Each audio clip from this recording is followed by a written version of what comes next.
ربی اشرح لی صدری ویسر لی امری واحلل عقدۃ من لسانی یفقہوا قولی. بسم اللہ الرحمن الرحیم. السلام علیکم. جی بچوں، میں ہوں کیوٹی کے ساتھ مس شاہینہ. تو بچوں آج ہم کیوٹی بھی پڑھیں گے. میں نے آپ کو شیڈیول پہلے سے بتا دیا، تو ہمارا یہ کیوٹی بھی پڑھا جائے گا. تو سب سے پہلے کھول لیں قرآن پاک. آج ہم تلاوت کریں گے سورۃ ہمزہ کی. تو کھولیں قرآن مجید.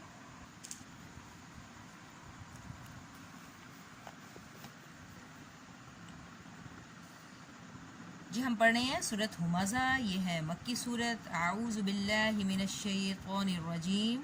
بسم اللہ الرحمن الرحیم.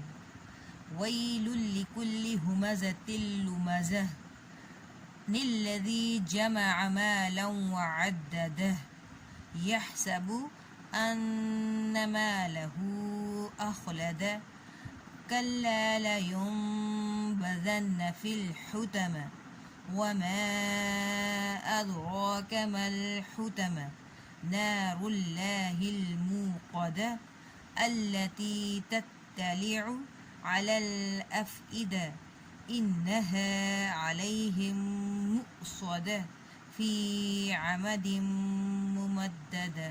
صدق اللہ العظیم. کھولیں اپنی کیوٹی کی کاپیز کھول لیں، انڈیکس لکھ لیں. آج ہے جی جمعرات 22 اپریل سن 2021 اور آج ہم کرنے جا رہے ہیں جماعت کا کام. اور ہمارا ٹاپک ہے جی سورۃ ہمزہ، جو کہ مکی صورت ہے. ٹھیک ہے، اس میں بہت ذکر قیامت کے بارے میں ہے. آئے ہم لفظی ترجمہ دیکھتے ہیں. آیت نمبر 1 ہے. کیا ہے آیت نمبر 1؟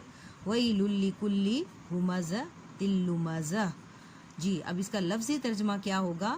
ویل کا مطلب ہوتا ہے خرابی، لکلی کا مطلب ہر واسطے، ہمزتی کا مطلب تانا زنی یعنی کہ ایک دوسرے کو تانے مارنے والا، اور لومازہ کا مطلب عیب جوئی کرنے والا، دوسروں کے اندر خرابیاں تلاش کرنے والا. اس کا با محاورہ جو ترجمہ بنے گا، خرابی ہے ہر تانا زن اور عیب جو کے لیے، عیب جو کے لیے یعنی کہ جو عیب تلاش کرتے ہیں اور تانا دیتے ہیں ان کے لیے خرابی ہے. اب آ جائیں آیت نمبر 2 کی طرف. الذی یا الذی جمع مالا وعددہ. اس کا جو بنے گا آیت نمبر 2 ہے جی. الذی کا مطلب جس یا جو، جمع جمع کا مطلب جمع کیا، مالن مال کا مطلب مال، وعددہ کا مطلب اور گن گن کر رکھا. تو اس کا جو با محاورہ ترجمہ بنے گا، وہ جس نے مال جمع کیا اور پھر اسے گن گن کر رکھا. اب آ جائے آیت نمبر 3 کی طرف. آیت نمبر 3 ہے یحسب ان مالہ واخلد. یحسب کا مطلب ہوتا ہے جی وہ گمان کرتا ہے، مالہ کا مطلب اس کا مال، انا کا مطلب بے شک، اخلد کا مطلب اسے ہمیشہ رکھے گا. اب اس کا جو ترجمہ بنے گا، با محاورہ ترجمہ بنے گا، وہ گمان کرتا ہے کہ اس کا مال اسے ہمیشہ رکھے گا. اس کے بعد ہے جی آیت نمبر 4. کلا لینبذن فی الحطمہ. کلا کا مطلب ہرگز نہیں، لینبذن ضرور ڈالا جائے گا، فی کا مطلب میں، الحطمہ حطمہ ایک جو جہنم کی جگہ ہے اس کو کہتے ہیں حطمہ.